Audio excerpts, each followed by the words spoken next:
The internet isn't ready for this one. Dave Chappelle, the man who's made a career out of cutting through hypocrisy with a blade of humor and truth, has just done something that's sending shockwaves through the entire entertainment and political world.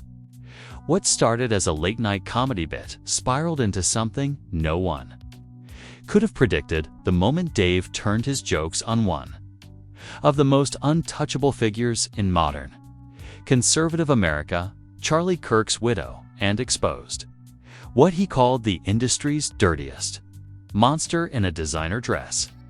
It all began in silence. No promos, no leaks. Just an unannounced segment in his latest live special recorded in Atlanta. The crowd was laughing, drinking, vibing, until the moment Dave's tone changed. The laughter died in seconds as he leaned into the mic, lowered his voice, and said, "Y'all remember Charlie Kirk, right? Well, I met his wife once, and what I found out about her, I still can't believe they let her walk free." The crowd froze. You could feel the temperature drop within minutes. Clips started leaking online, shaky phone recordings, muffled audio, and one crystal-clear 12-second clip that would ignite a media firestorm. They talk about freedom, faith, and truth, but behind the cameras, they worship something way darker, and she's right at the center of it. No punchline, no laughter. Just that, the next morning, those words were everywhere. The clip hit 30 million views in 8 hours. Headlines screamed, "Dave Chappelle calls out Charlie Kirk's widow in bizarre rant, comedian or whistleblower." Chappelle's strange accusations shake Hollywood, the secret Dave says they don't want you to hear. But this wasn't just another Chappelle controversy. This time, it wasn't about politics. It was about power and the hidden connections between entertainment, influence, and the unseen people who pulled the strings. Within hours of the video blowing up, people noticed something eerie. The full show, which was supposed to drop on Netflix the next morning, disappeared. Pulled. Gone. The platform released a vague statement about delayed release due to editing adjustments. But insiders leaked screenshots showing internal panic. One anonymous staffer told a reporter at The Verge, "Someone made a call from very high up. We were told not to question it." The word national security was thrown around. That's when the theories started. Who exactly was Charlie Kirk's widow? Why was she suddenly the center of an industry-wide lockdown? And what could Dave Chappelle possibly know that made billion-dollar companies panic overnight? Internet detectives wasted no time. Threads appeared dissecting every second of the leaked footage. One freeze frame showed Dave holding a folded piece of paper. Some claimed it was a list, names, dates, transactions. Others swore they could see an emblem faintly printed on the back, matching the logo of a private philanthropic foundation tied to the Kirk's estate. And then, something even stranger happened. Dave Chappelle's official social media went dark. No posts, no tweets, no statements. His publicist declined to comment. His close friends said he went off-grid. Paparazzi even reported his home in Ohio appeared empty, security cameras covered, cars gone. The internet had questions, but no answers. So it did what the internet does best. It started digging. Within 24 hours, self-proclaimed researchers uncovered that Charlie Kirk's widow, Eleanor Kirk, wasn't just maintaining her husband's political foundation, she had quietly joined the boards of 2 major entertainment charities with deep ties to major streaming services, including the very one that hosted Dave's canceled special. Coincidence? Nobody thought so. Anonymous insiders started contacting journalists with whispers of industry coercion, buried NDAs, and a media manipulation network that allegedly extended into comedy specials, music rights, and political donations. A few of those messages even mentioned a codename, Project Candlelight. One message read simply, "Candlelight funds the illusion." and she holds the lighter. Suddenly, the narrative shifted. This wasn't just a comedian calling out hypocrisy. This was a man who had seen something, who was trying to tell the world before it was too late. Clips from old Chappelle interviews resurfaced, ones where he hinted at industry monsters and contracts written in blood. People began connecting, dots that may not have even been there, but the story had already taken on a life of its own. TikTok was ablaze with theories. Kirk runs a secret PR network that controls conservative media and entertainment narratives. Dave stumbled onto a list of donors who use charities as cover for offshore funds. Project Candlelight isn't a charity at all, it's a laundering front. Whether any of it was true didn't matter anymore. The fire had been lit, and it was feeding on everything in its path. By the third day, an alleged insider leak surfaced on Reddit, claiming to contain transcripts from private meetings between Eleanor's foundation team and media executives. The transcript mentioned containment protocols and a directive to neutralize rogue content. The final line: "Make sure Chappelle never repeats this again." The post was deleted in under 3 minutes. But screenshots, they spread like wildfire. YouTubers began uploading hour-long breakdowns titled Chappelle vs. the System and What Dave Tried to Tell Us. Fans flooded his older clips with comments like "We see you, Dave, and they can't silence the truth." But the most chilling moment came when an anonymous video was uploaded to Rumble under the username @BackstageWitness. It featured distorted audio of what sounded like Dave's voice saying, "They told me to joke about it. Said humor makes people forget. But I can't laugh at monsters." The voice trembled, heavy with exhaustion. The video ended with static, and an image flashed for less than a second. A silhouette of a woman standing beside a podium bearing the Candlelight Foundation emblem. Coincidence? Or proof? Then something even crazier happened. A few hours later, that video disappeared too, but was replaced by another, shorter clip. This time, it wasn't Dave's voice. It was a robotic narration repeating the same phrase over and over. He told the truth. Now they'll rewrite it. Within hours, #CandlelightConspiracy and #IndustryMonsters were trending worldwide. Influencers posted cryptic tweets because before that night in Atlanta, she wasn't a story. She was an image, a calm, composed widow who smiled at fundraisers and quoted scripture on Instagram. Kirk, as she was formerly known, had perfected the role of the elegant survivor. She was the type of woman who never raised her voice, never appeared unprepared, never allowed her mask to slip. For years, the media had portrayed her as the faithful guardian of her late husband's legacy, a woman of devotion, charity, and conservative grace. But Dave Chappelle's words shattered that illusion like glass. And as people dug deeper, the truth about Eleanor's world began to look more like a twisted maze than a mourning home. Long before Charlie Kirk's death, Eleanor had quietly become one of the most influential and mysterious figures in conservative media. She wasn't a talking head or a pundit. She was something much more powerful: the gatekeeper. Insiders whispered that nothing major in the movement happened without her approval. She was allegedly the one who decided which projects got funded, which personalities rose to prominence, and which scandals were buried. But that wasn't what made her story terrifying. What made her story terrifying was how far those decisions seemed to reach. Into industries no one expected her to touch, according to an expose from an independent journalist named Aaron Myers. Eleanor's name had quietly appeared on the boards of 3 organizations: a youth outreach charity, a media literacy nonprofit, and a tech startup called Illume Digital, which specialized in public sentiment management. On paper, they looked unrelated. But when Aaron connected the dots, something chilling emerged. The same handful of investors were funding all 3. And those investors were connected to entertainment companies, data analytics firms, and political lobbying groups. The question was obvious. Why would a grieving widow have ties to organizations manipulating digital narratives? Aaron never got to publish his full report. 2 days before the story was scheduled to go live, his office was broken into.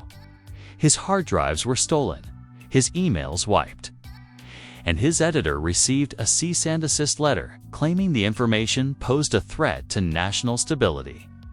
The story was killed. That was in 2023. Now, in 2025, Dave Chappelle had suddenly resurrected the same ghost. Everyone tried to bury to understand why that moment in Atlanta was so explosive. You have to understand Dave himself. He wasn't just a comedian anymore. He was an institution. For years, he'd been the last man in show business willing to call out the machine that made him. He'd walked away from millions, defied corporate contracts, and refused to censor his truth. Every time the industry tried to label him as crazy or problematic, he came back sharper, louder, more dangerous. That's why this hit different. When Dave spoke, people didn't just listen. They believed. Old interviews of Dave resurfaced that night. The ones where he talked about Hollywood handlers, secret deals, and gods made of money. Suddenly, it wasn't just comedy anymore. It was prophecy. And his target this time wasn't an executive or a celebrity. It was someone whose influence had crossed from politics into entertainment, faith, and media. Eleanor Kirk wasn't just a widow anymore. She was the symbol of something darker. The unseen system. By the second day, news outlets were trying to sanitize the story. Major networks ran carefully worded reports emphasizing that Dave's comments were unsubstantiated. But the damage was done. Reddit threads, Telegram groups, and Twitter sleuths dug up everything they could. Old photos, archived interviews, charity documents, even airport logs. They found footage of Eleanor at industry galas with major producers, sitting beside men whose companies were later exposed in political funding scandals. And then someone uncovered a 2022 photo from a Hollywood Hills estate party showing Eleanor speaking privately with none other than a top executive from Netflix, the same platform that mysteriously pulled Dave's special hours after it premiered. It was all too convenient, too clean, too coordinated. Meanwhile, people close to Dave began leaking their own accounts. One crew member from the Atlanta show anonymously messaged a podcaster claiming Dave had been warned days before the performance. They told him not to go there. He laughed and said, "Then I guess that's where I'm going." That same insider said something even stranger, that Dave had been visited backstage by a representative connected to a charity foundation before the show. The visitor allegedly gave him a sealed envelope, which Dave refused to open, saying, "If it's important, I'll find out anyway." Fans began speculating that this envelope contained the very evidence he hinted at during his performance, that it was somehow connected to the mysterious Candlelight Foundation mentioned in earlier leaks. But there was something else, something that made everything even more chilling. 2 months before the Atlanta show, Dave had appeared on a podcast where he spoke cryptically about a meeting with the wrong people. He told the host, "They looked normal, man. Church people. Charity folks." But the way they talked about control, it was like hearing a general plan, a war. At the time, everyone assumed it was just Dave being dramatic. But now, with the Eleanor Kirk scandal exploding, that clip resurfaced, and suddenly, it didn't sound like a metaphor anymore. The internet was now alive with theories. Some said Eleanor's network was part of a psychological influence project, a coalition of media figures using comedy, news, and social content to shape public perception. Others claimed her charities were laundering money into political campaigns. A few even believed she was fronting for a shadowy entertainment syndicate that silenced dissenting voices through contracts, lawsuits, and fear. But nothing could prepare anyone for the anonymous post that appeared late that night on 4chan, a blurry screenshot of what looked like a text conversation between two unknown contacts labeled EK and DC. EK: he's unpredictable. If he talks, it spreads. DC: let him. He's already marked. The implication was horrifying. Someone knew Dave was going to speak out. They had already planned how to neutralize him. The post was deleted within minutes. But by then, screenshots had already hit Twitter. Overnight, the hashtag they marked Chappelle trended worldwide. Fans were demanding answers, journalists were digging, and politicians were publicly distancing themselves from the Kirk family. Eleanor, Kirk, finally broke her silence 3 days later. She appeared on a carefully staged live stream surrounded by books and soft lighting. Her tone was calm, almost maternal. She said she was deeply saddened by the misinformation being spread about her, that she had never met Dave Chappelle personally, and that the alarmors about her charities were politically motivated attacks. But the internet wasn't buying it. For one thing, her eyes kept darting off screen as if she was reading from a script. And halfway through the live stream, the feed glitched for several seconds. When it came back, she looked visibly shaken. The comment section exploded with screenshots of those frozen frames, claiming that a reflection on her laptop screen showed a figure standing behind the camera, a man in a suit holding a document marked with the same Candlelight Foundation logo. Every second of that live stream was dissected like evidence in a crime scene. Audio engineers enhanced the background noise and claimed to hear faint whispering right before the glitch, a voice saying, "Stop talking about him." The clip went viral again. And once more, silence followed. Eleanor canceled all public appearances. The foundation's website went offline for maintenance, and a statement from her PR team insisted she was taking time to focus on her personal safety. By the following week, the story had crossed the line from conspiracy to full-blown cultural event. YouTubers were posting exposes titled "The Widow," "The Comedian," and "The Lie." Podcasts invited whistleblowers claiming to have seen candlelight contracts. And every time someone tried to dismiss it, another leak appeared, another piece of the puzzle that made the whole thing look terrifyingly real. One alleged leak showed a Mamalabeld content control strategy, outlining plans to influence narrative outcomes through collaborations with comedians, influencers, and streaming platforms. One bullet point read: neutralize subversive humor before broadcast. When fans connected that phrase to the fact that Dave's special had been removed overnight, it became the smoking gun of the century. Suddenly, the joke was gone. The laughter was gone. What remained was the chilling realization that Dave Chappelle might have been telling the truth all along. And yet, the deeper people dug, the stranger the story became. Someone or something was fighting back. Threads vanished mid-discussion. Videos were shadow banned. Accounts posting about the story were mysteriously suspended. It wasn't just censorship, it felt like containment. And then, on the 10th day of the scandal, a new anonymous file appeared online. It was titled simply, Candlelight Level 1. No one knew who uploaded it. No one knew where it came from, but it contained a single folder, and inside, one chilling video of Dave himself. He was sitting in a dark room, face half hidden. The camera shook slightly, as if it were filmed secretly. His voice was tired, resigned, but steady. They said this would happen, that if I told the truth, they'd come for me next. But I'd rather go out knowing I tried to wake people up. Then he leaned forward and whispered something that froze everyone watching. They're not politicians. They're not executives. They're monsters. And the industry made them. The screen went black. And just like that, the phrase, "Industry got monsters," became the rallying cry of an entire generation of truth seekers. The public chaos surrounding Dave Chappelle's revelations had reached fever pitch. Every day brought a new headline, a new theory, a new warning. But the moment everything turned from speculation into outright war happened one night. In New York City, at a private charity gala that was supposed to restore Eleanor.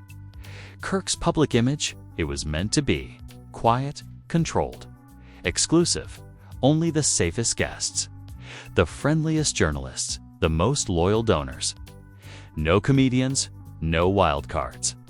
But what the organizers didn't know was that Dave had already bought a ticket under another name. He wasn't there for laughs. He was there for answers. Witnesses say he arrived just after 9 p.m., wearing a plain black suit, his signature look replaced by something somber, almost funereal. The press had been told he was out of the country. Instead, he was standing 10 feet from the woman whose name had burned the internet for 2 straight weeks. Eleanor Kirk. She was radiant that night. Pearls. Velvet, flawless smile. But those who saw her up close said her eyes gave her away. They weren't calm. They were terrified. The event was being live-streamed to raise funds for one of her charitable partnerships. Ironically, the logo on the banners behind her read the Candlelight Initiative. The speech started smoothly. She spoke about faith, family, and redemption, about healing through honesty. The audience nodded politely. Cameras panned. Then, somewhere near the back, a deep voice cut through the room. "You gonna tell them what Candlelight really funds?" The mic caught it. The live stream froze. The crowd gasped. Eleanor's smile faltered. The camera swung toward the sound, and there he was. Dave Chappelle. He walked slowly toward the stage, every step echoing. You could hear someone off-screen whisper, "Cut the feed." But it was too late. Thousands of viewers were still watching live. "Dave," Eleanor said, forcing a laugh. This isn't the time or place." "That's what they told me in Atlanta," he replied. And then they buried the show. The tension was electric. Some guests tried to intervene, but Dave kept walking, eyes locked on Eleanor. "You said you never met me," he said. "But I've got your emails, Eleanor." "I've got the ones they forgot to erase," the audience murmured. Her expression cracked. "That's absurd," she said, voice trembling. "I don't know what you're talking about." Dave reached into his pocket and pulled out a folded paper. Cameras flashed as he held it up. "This is a transfer log," he said. "A $300,000. Payment from Candlelight to an offshore account under Sentinel Creative Holdings. You signed off on it. You told the public it was for youth programs. You know what it really was? A payoff list." Gasps, screams. Someone shouted for security. Eleanor tried to speak, but her voice broke. "You don't understand." "Oh, I understand," Dave snapped. "You've been running the same machine your husband built, only now you're cleaning it up with charity, money, and media deals. You use entertainment to distract, and you use faith to excuse." The stream cut. Every outlet that had been broadcasting went black at once. The feed vanished, replaced by a blank screen reading technical difficulties. But within seconds, the clips started spreading. Guests had been recording on their phones. Within minutes, hundreds of angles hit the internet. Hashtags exploded again. Hashtag Chappelle confronts Kirk. Hashtag Candlelight Files. Hashtag Monsters in the industry for the first time. Eleanor's PR team didn't respond. No denials, no statements, just silence. Then, 40 minutes later, a single clip surfaced on an anonymous account. It was a continuation of the confrontation filmed secretly from backstage. In it, you can hear Eleanor pleading with someone. He wasn't supposed to have that. Who gave it to him? A man's voice replied, someone inside. "We'll handle it. Handle it how?" She asked, her tone trembling. "The way we always do." That clip hit 20 million views in 2 hours, by dawn. A rumor spread that Dave had been escorted out by security, but not before handing the paper to an investigative journalist named Riley Thompson, a reporter known for publishing stories mainstream outlets wouldn't touch. Riley went live the next day, pale and visibly shaken. What I saw in that document was worse than corruption. It's a blueprint. Candlelight isn't just laundering money, it's laundering people. Artists, influencers, anyone who signs the wrong deal. They're being used to shape the public mind.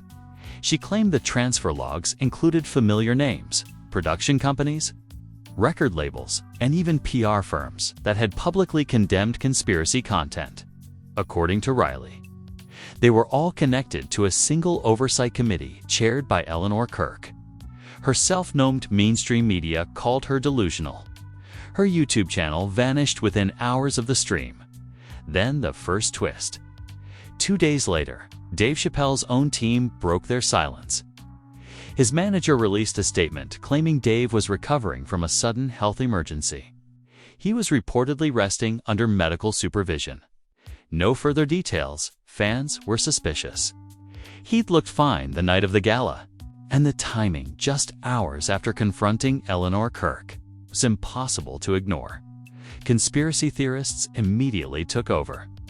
Some claimed he'd been poisoned. Others said he'd been detained.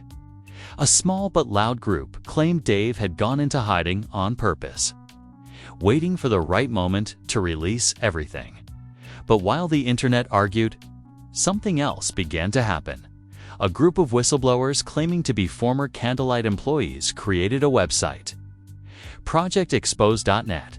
It contained heavily redacted documents and audio clips allegedly proving Eleanor's charity was part of a vast psychological influence operation. One document was titled Stagecraft Protocols. It detailed how entertainers could be used to steer online debates. Another file listed names, some blacked out, others fully visible. Among them were comedians, podcasters, and media personalities who'd publicly mocked Dave after his Atlanta show. At the bottom of the document were the words, "Compliance ensures relevance. Defiance ensures silence." The internet lost its mind. Every public figure who'd criticized Dave was suddenly under scrutiny.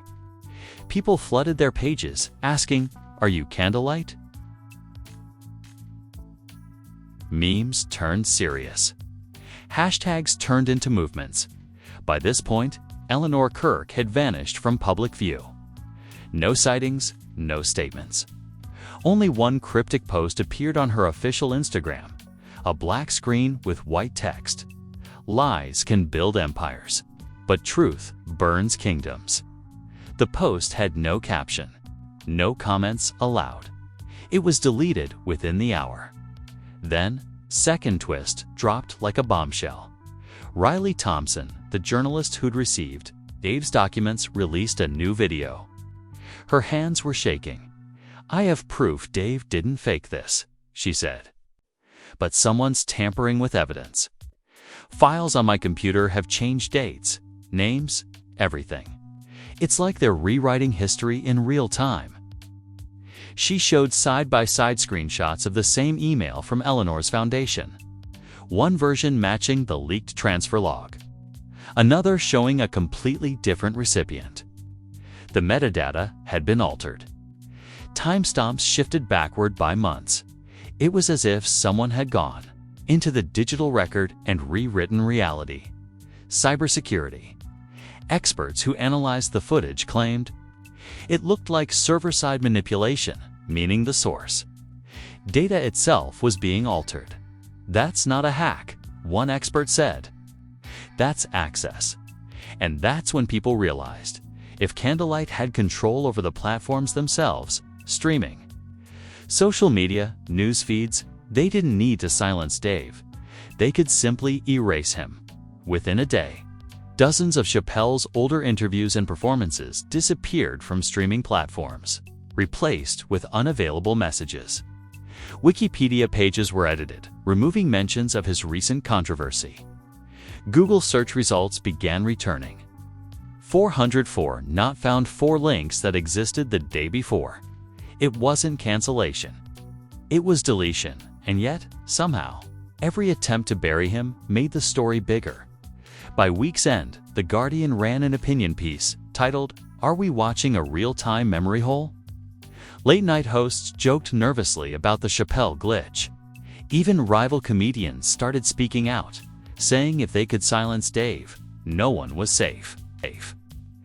Then, just as people started to lose hope, a new message appeared on projectexpose.net. No title, no description, just a single sentence flashing across the homepage. He left a backup. Below it, a countdown timer. 24 hours, the entire world froze again. Live streamers camped on YouTube, waiting for whatever was coming. Theories flooded Reddit. The backup is the real footage of the gala. It's the raw candlelight archive. Dave predicted this in his set. Remember when he said, "They can delete a file, not a memory." When the timer hit 0, the site crashed instantly, overloaded by millions of users. But some got through long enough to see what uploaded. A zip file labeled Chappelle, truth_1. Inside was a single audio clip, 3 minutes long. It wasn't Dave's voice. It was Eleanor's. "He shouldn't have gone public," she said, her voice cold and flat. "They told me this would happen. But they can't protect him anymore. He's one of them now." The recording ended with a noise that sounded like static, or maybe laughter. No one knew what it meant. But the implications were devastating. Had Dave Chappelle been turned? Replaced? Silenced? Was he still alive? The world didn't know. All it knew was that the game had changed. And if this was just the beginning of the Candlelight Files, the monsters were far from finished. By the time the Chappelle Truth_1 audio dropped, the entire world had become obsessed with the mystery. Twitter, Reddit, and TikTok turned into a living autopsy of Dave Chappelle's career. Every word he'd ever said now treated like a clue. People weren't laughing anymore, they were decoding. Every bit of his old comedy, every subtle reference to handlers, contracts, and monsters in the industry was being reframed as a warning we'd all ignored. But the truly terrifying part came next. Proof that someone, nor something, was actively rewriting the story. It started small. Fans who had saved copies of Dave's Atlanta performance noticed differences between their downloads. The first group had the full set, including the moment he named Eleanor Kirk. But the second group, those who downloaded the same night, noticed that one entire segment was gone, replaced. Instead of his explosive words, "They talk about faith, but they worship something darker." The new version had a line no one remembered him saying, "People change, but that doesn't make them monsters." The audience reactions were identical. The laughter matched perfectly. But the content had changed. The digital fingerprint didn't. It was as if someone had overwritten reality itself. Redditors began posting side-by-side comparisons of identical video files, showing 2 different versions of the same moment. Experts couldn't explain it. Deepfake editing glitch. No, the files were authentic. Metadata suggested both versions had been created at the same time, on the same machine, by the same software. One cybersecurity researcher said bluntly, "This isn't manipulation. This is systemic rewriting." Whoever's behind Candlelight has access to infrastructure, global servers, distribution chains, content registries. We're talking about someone who can literally modify memory. Within hours, the theory spread. Candlelight wasn't a foundation. It was an AI system. YouTube exploded with conspiracy channels claiming Eleanor Kirk was the face of something bigger, an organization, using machine learning algorithms to alter recorded history in real time. They called it Candlelight Protocol. One anonymous hacker even released a supposed internal Mamalabel behavioral influence 3.7 describing how emotional modulation could be applied to neutralize dissenting sentiment. It referenced streaming corrections and cognitive reassociation loops, phrases too technical, too fake convincingly. And just when it seemed like it couldn't get darker, the second Chappelle truth file dropped. This time, it wasn't audio, it was video. It appeared suddenly on projectexpose.net under a new title, He's Still Here. The video showed a dimly lit warehouse, the camera shaky, handheld. A figure sat in the canter, hooded wrists tied to a metal chair. A distorted voice spoke off camera, "You shouldn't have crossed them." Dave, the figure didn't speak, but when the hood was pulled back, the internet froze. It looked like Dave Chappelle's same eyes, same scar above the brow, but something was wrong. His expression was blank, his movements mechanical. When he finally spoke, his voice was calm, rehearsed, programmed. The truth was never mine to tell. The industry feeds the monsters, but now I feed them too. The video ended abruptly, replaced by the Candlelight Foundation logo. No one knew what to believe. Was it a deepfake meant to discredit him? Was it a hostage recording? Or, horrifyingly, was it real? Within 20 minutes, the clip vanished from every major platform.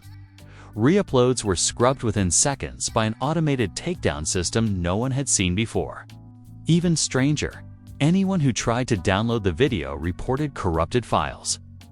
Their devices froze, crashed, or displayed the same cryptic message: "The candle burns forever." That phrase started appearing everywhere: graffiti, memes, even hacked billboards in Los Angeles and New York, flashing the same ominous words. Governments got involved next. A joint task force announced an investigation into possible cyber-terrorist activity involving falsified celebrity media. But behind the official language, leaks suggested they were terrified. Internal memos between the FBI and Homeland Security, later posted by whistleblowers, admitted they had no idea who controlled Candlelight. One agent described it as a decentralized psychological network using both AI and human assets. And then, for the first time, Eleanor Kirk broke her silence again, not through mainstream media, but through a cryptic live stream that appeared on hundreds of platforms simultaneously. Broadcasting from an unknown location, the screen flickered. She was seated in a candlelit room, her voice eerily calm. "You keep saying monsters. But monsters aren't born, they're made. You laugh at them. You feed them. And then you're shocked when they bite." She leaned forward, her face half in shadow. Dave wanted to play with fire. Now he knows what it means to burn. The stream ended, with an image of a single white candle melting down to nothing. That was the exact moment the internet turned. Apocalyptic TikTokers began posting videos claiming to hear whispers through their headphones when watching Chappelle clips. Podcasters said their recorded audio contained random bursts of static forming words. One user posted proof of his YouTube comment morphing in real time from "We support you." Dave too, he should have stayed quiet. The hashtag memory hole effect went viral overnight. Meanwhile, journalists who tried to follow the story started disappearing from social media. Accounts deactivated, bios replaced with eerie statements like the fire cleanses. Riley Thompson, the original reporter who'd leaked the transfer logs, posted one last video before vanishing. She was shaking, eyes red, voice breaking. Silence, then static, and finally, the same voice, but warped, doubled. As if two versions of Dave were speaking at once. They already made another one. The file ended there. Experts debated for weeks whether the audio was legitimate. But one thing was undeniable: Chappelle's official channels posted again the next day. A clean, polished statement read, "All rumors are false. I'm fine. I'm working on new material." The problem? The writing style was wrong. The tone was robotic. And the video attached a message supposedly from Dave had subtle glitches every few seconds, like frames were being overwritten. His eyes didn't blink naturally. His laugh echoed twice. People weren't convinced. Memes flooded the internet, calling it the Clone-Pell theory. Some said the real Dave was dead. Others claimed he'd been reprogrammed through psychological torture. A few believed he was still alive somewhere, watching it all unfold by now. Candlelight had become the ultimate villain, the face of everything rotten in the modern world. Manipulation, censorship, corruption. The phrase "industry got monsters" wasn't a hashtag anymore.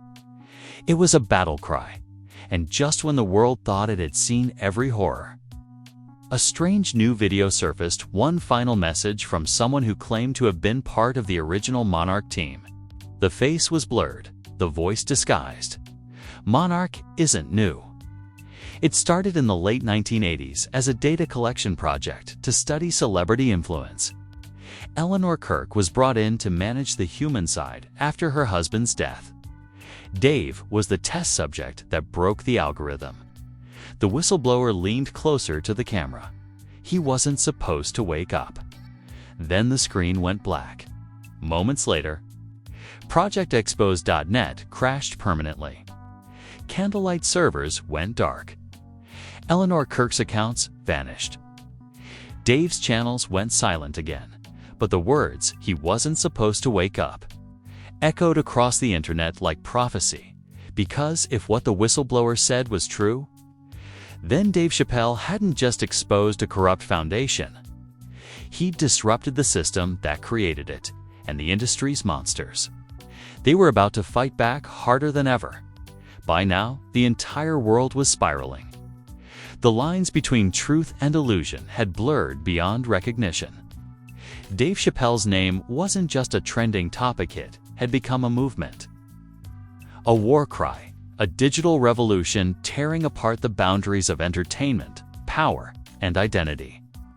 Every platform, every outlet, every person online had taken a side. There was no middle ground anymore. The first wave came from the fans. Millions of people who refused to believe the Clone-Pell videos were real. They filled the internet with side-by-side comparisons, breaking down the new footage frame by frame. They noticed how Dave blinked slower, how his hand gestures were slightly off, how the pauses between his words didn't carry the same raw tension he'd always had. One Redditor even used AI lip sync tools to prove that the supposed Dave's mouth movements didn't align with natural speech patterns. He wrote, "That's not Chappelle. That's a synthetic overlay trained on his voice. We're watching an imitation built to pacify the truth." Within hours, the post had 600,000 upvotes and was shared on every major forum. YouTube analysts began using forensic tools to scan the light reflections in the new Dave's eyes. In one frame, a faint pattern appeared, a grid of hexagonal lights resembling the Candlelight Foundation's emblem. Coincidence? Nobody believed in coincidences anymore. But the second wave, the one that turned panic into hysteria from the industry itself, late-night shows stopped airing there. Reruns featuring Dave. Streaming platforms began quietly pulling his older specials, claiming licensing issues. Comedy Central's archive of Chappelle's show suddenly displayed a content unavailable banner that redirected to a statement about data restructuring. Even stranger, actors and comedians who once called Dave a friend started distancing themselves. One of his oldest collaborators, who had toured with him for years, tweeted, "I don't know what's real anymore. I haven't spoken to the man in months." Whoever that was on YouTube, it didn't sound like him. Within 20 minutes, the tweet vanished. Then came the bombshell. TMZ leaked footage of that same ex-collaborator being escorted out of his apartment by what appeared to be private security forces. No explanation. No warrant. Just gone. The video trended worldwide under #They got him too by the end of that week. The entertainment industry was in full lockdown. Studio executives issued gag orders, forbidding employees from mentioning candlelight, Monarch, or Chappelle. Insider. Memos warned that referencing digital identity controversies would result in termination, but leaks always find a way. A whistleblower from one of the major streaming companies came forward under the alias Kitrunner to one he claimed he'd seen back-end logs proving that thousands of files across their servers were being rewritten automatically. Old comedy routines, interviews, even talk show transcripts. According to his post, every revision was linked to one encrypted user tag, EC-12. The initials didn't need explanation. Eleanor Kirk. He wrote, "They're not just changing what we see, they're changing what we remember seeing. The edits sync to user data, rewriting our cached history. One day you'll swear a joke never existed, and the next day it won't." People tested it. Sure enough, random segments of Dave's specials began disappearing. In one, a famous bit about Hollywood handlers was replaced by generic crowd laughter. In another, an entire skit about fame and control was shortened by a full minute. Every trace of the original words was fading, and then something extraordinary happened. Thousands of fans began uploading handwritten transcripts of Dave's original sets. Word by word, memory by memory, they rebuilt his legacy, manually spreading PDFs, signs, even printed posters filled with his lost material.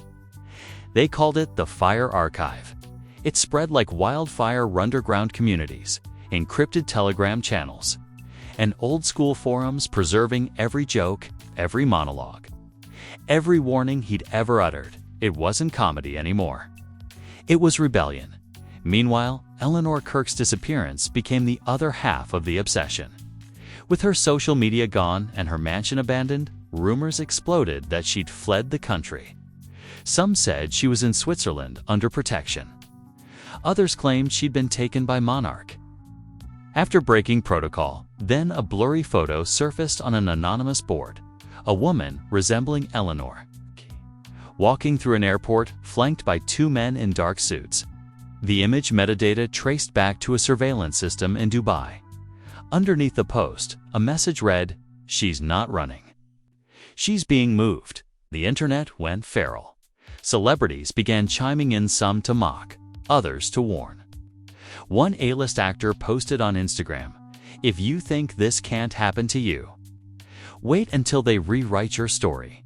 Hours later, his account disappeared. A well-known talk show host tried to address it on live television, asking if the candlelight narrative had gone too far. The broadcast cut mid-sentence. When the feed returned, the host smiled blankly and said, "Technical error." Viewers noticed something chilling. His eyes, for a fraction of a second, flickered silver under the studio lights. Then came the influencers, the modern lifeblood of digital culture. They began reporting strange offers. Six-figure deals to shift tone to avoid specific subjects, to refocus content toward unity and positivity. The conditions: never mention Dave, never mention candlelight, never mention Eleanor Kirk. Several accepted. Their channels suddenly filled with eerily similar video soft music, scripted platitudes about peace in media and letting go of misinformation. But the ones who refused, their accounts vanished overnight. A fitness vlogger with 3 million followers posted, "They tried to buy me. When I said no, my channel analytics reset to 0. Every video gone. Every comment wiped. It's like I never existed." His post went viral, then disappeared. To traditional media tried to regain control, launching coordinated debunking campaigns titled The Chappelle Delusion. But the harder they pushed, the more people rebelled. Podcasts, rogue journalists, and whistleblower collectives began forming alliances, calling themselves the Truth Circuit. Their mission was to preserve everything they were erasing. They live-streamed deep dives into Monarch documents, candlelight patents, and digital censorship programs. One broadcast revealed something staggering.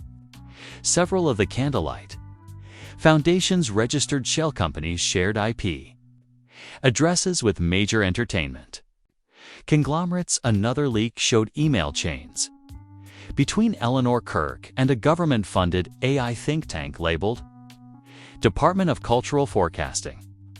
The emails referenced influence pilots and content synchronization with predictive algorithms.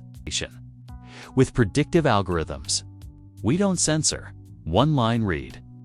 We correct. That single sentence became the rallying cry of the resistance.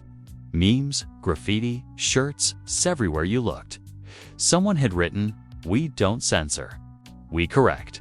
It was the slogan of the machine, and it terrified everyone.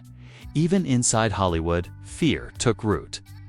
Producers stopped greenlighting documentaries, networks canceled live comedy tours, and streaming companies added new morality clauses to every artist contract. If a performer engaged in unauthorized truth disclosure activities, their content could be permanently removed. Actors whispered that Dave's stand against Candlelight had changed everything. "No one's safe," one anonymous director told Rolling Stone. "We all saw what happened to him. They can replace you digitally before your coffee gets cold." But not everyone was afraid.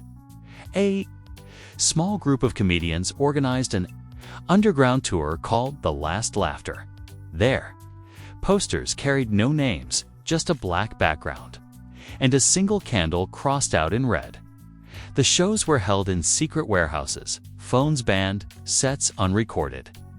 Each performer began by repeating the same line: "If you're hearing this, you're still free."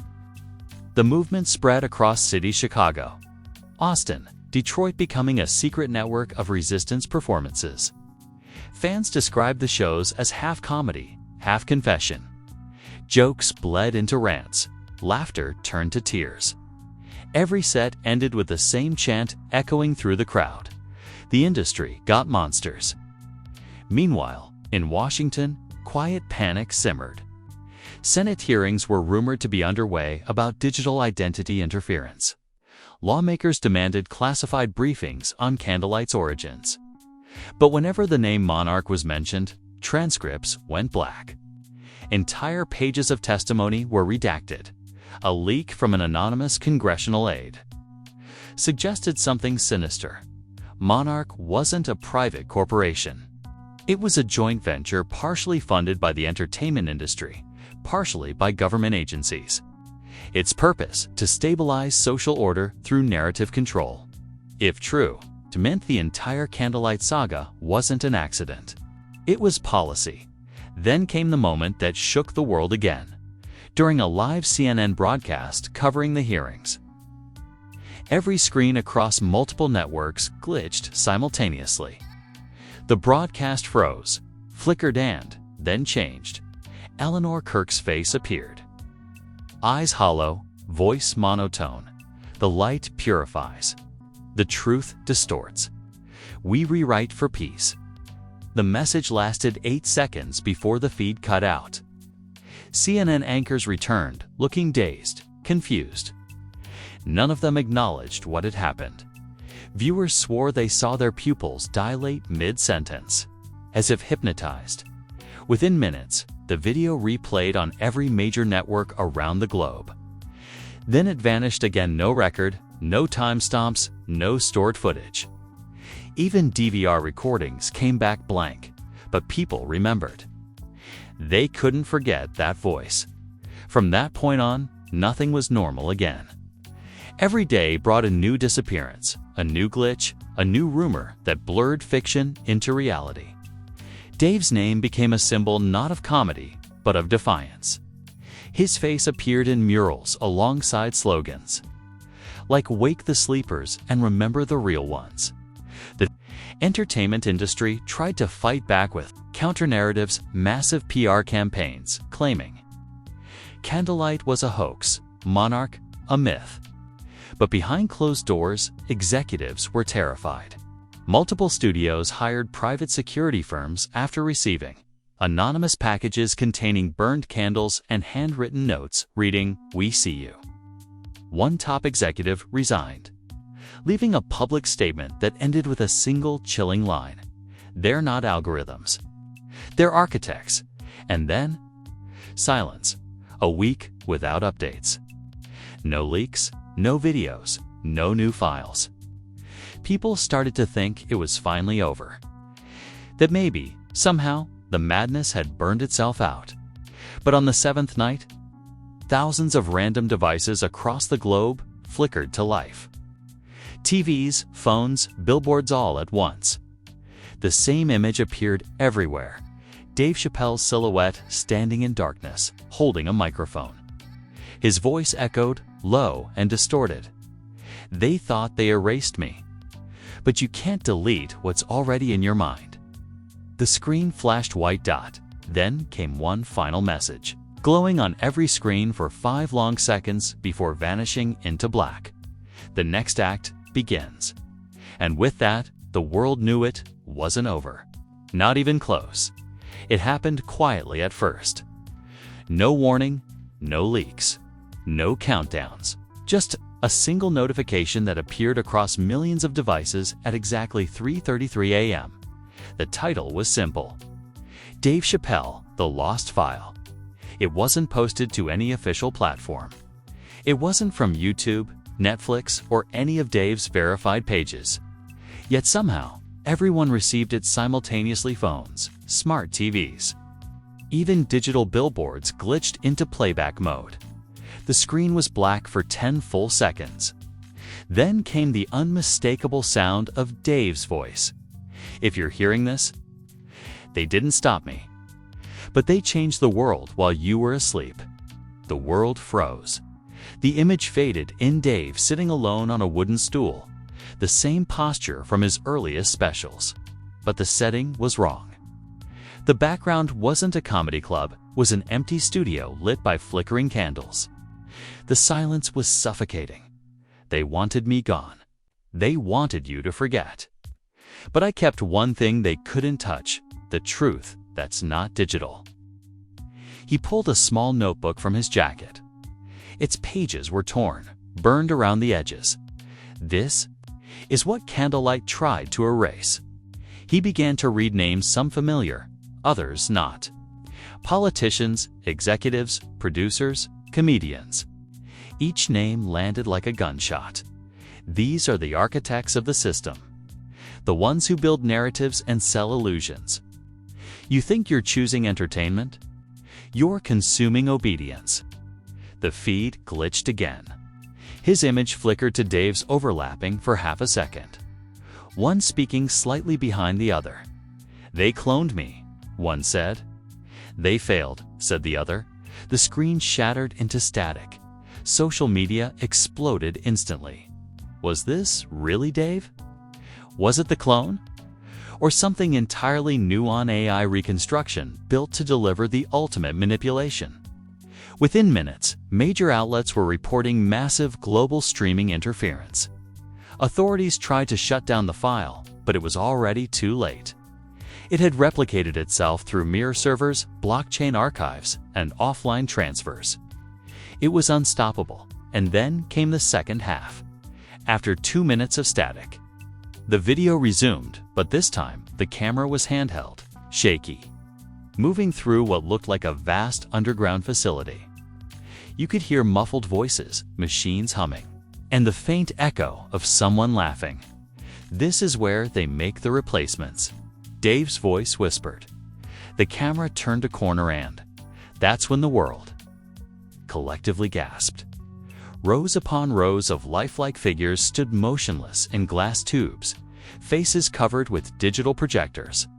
Each one was a celebrity: singers, actors, comedians, influencers, all frozen mid-expression. Their eyes flickered with faint light, like computers waiting to boot up. One of them looked exactly like Dave. Another, Eleanor Kirk, and in the far back, a shadow moved: a tall man in a white lab coat, his face obscured. He spoke into a headset. "Unit D24 is active. Preparing cognitive sync." The camera zoomed closer until it focused on a single tablet screen displaying the words, "Monarch, Phase 4 memory integration complete." The footage glitched violently. Screams echoed, followed by Dave's voice yelling, "Their copy in consciousness. This isn't cloning, it's rewriting humanity." Then silence. The video cut back to Dave sitting alone again. Eyes hollow, expression unreadable. "I told you the industry had monsters. But I was wrong. The industry is the monster." He leaned closer, his face almost filling the frame. Eleanor wasn't running it. She was just another version. She died in 2023. They rebuilt her. The crowd watching across the world collectively froze. Forums, group chats, live reaction streams all flooded with disbelief. If true, it meant every appearance, every speech, every live stream of Eleanor Kirk since 2023 had been a fabrication. Dave continued, "They've replaced hundreds. Every major voice that's vanished: musicians, journalists, activists, they're not gone. They're digitized. And Candlelight is the gateway." He looked off camera suddenly, startled, as if hearing something approaching. The feed distorted, voices overlapped, alarms blared faintly. "They found me." The screen shook violently. Lights flickered. The final image before the feed cut was Dave's hand gripping the camera, his voice cracking as he said, "Don't believe what comes next. Don't believe what comes next."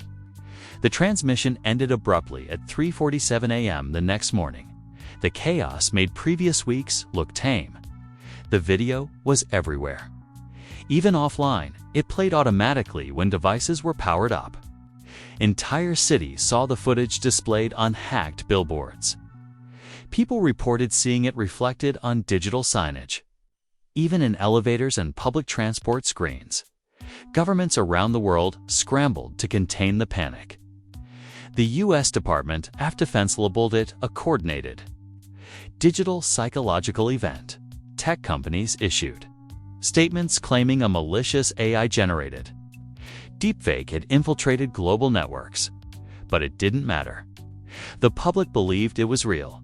Crowds gathered outside tech headquarters, chanting, "We are not data. End the rewrite. Bring back the real ones."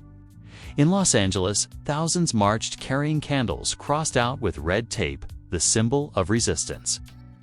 Police clashed with protesters after someone projected Dave's final video onto the side of the Netflix building. Meanwhile, digital anomalies began occurring worldwide. Devices malfunctioned in patterns synchronized to the timestamp 3:33. People reported hearing Dave's distorted voice through smart speakers, repeating, "They're rewriting you while you watch." And then, the most shocking twist of all, 2 days after the lost file release, a breaking news alert interrupted every channel. The headline, "Eleanor Kirk found dead in abandoned estate." Authorities claimed she had been missing for months, discovered in a sealed room beneath her former mansion. The body had been decomposed for so long that DNA testing was required for identification. The official time of death, April 22, the internet went into meltdown. If Eleanor had been dead for over 2 years, who had been running her charity? Who had spoken on those live streams? Who had confronted Dave on stage? Was everything since then, every photo, every video manufactured? Independent forensic analysts compared her old footage with known deepfake algorithms and confirmed it. None of it was human. Every image of Eleanor after 2023 bore traces of algorithmic generation artifacts, which meant one thing. Dave had been right all along. In the days that followed, panic turned to dread. The stock market plunged. Streaming services crashed from mass cancellations. Politicians resigned in disgrace after being accused of synthetic representation. Trust in media collapsed overnight. Yet through all the chaos, something even stranger began happening. New. Dave Chappelle appearances started emerging, videos with slight differences. One version told viewers to stay calm, and trust the process. Another claimed the truth had been exaggerated. Some even mocked the very idea of the candlelight conspiracy. Each one claimed to be the real. Dave, no one could tell which was authentic anymore.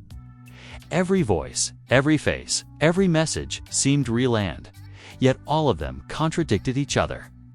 The internet fractured completely, splintering into factions of believers and skeptics. Then, a final anonymous message appeared on what remained of ProjectExpos.net. Monarch's next phase begins with integration. You are not the audience anymore. You are the content. Seconds later, the site went dark forever. In the following weeks, random devices worldwide began auto-installing.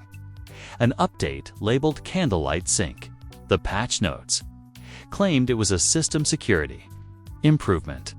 Those who refused the update found their screens flickering, their operating systems crashing, till the devices shut down permanently. It was forced evolution or forced obedience. Months passed. Cities grew quieter. Online life dulled, sterilized. But every now and then, people still reported strange things, like hearing faint laughter in their headphones at night. A specific laugh. The one that used to fill theaters, and on certain nights, if you watched long enough. A ghostly image would flicker across blank screens. Dave Chappelle's face, smiling sadly, whispering, "They made monsters out of all of us." In the ruins of Hollywood, murals of him covered cracked walls. His catchphrases became graffiti prayers. The industry got monsters. Don't believe what comes next. Remember Dave? The system had rewritten everything. But it couldn't rewrite memory, and in the end, maybe that was his final message, that no matter how powerful the illusion became, truth would always leave a shadow, a whisper, a laugh, a memory they could never delete, because somewhere deep in an offline vault, hidden from the networks that controlled the world, something was still recording. And if you listen closely enough, you can still hear it breathing. The next act begins. And then silence, but not for long. And now we're here at the edge of everything we thought we understood about fame, control, and truth. What started as a joke on stage has become a global wake-up call. Dave Chappelle warned us, and the world tried to laugh it off.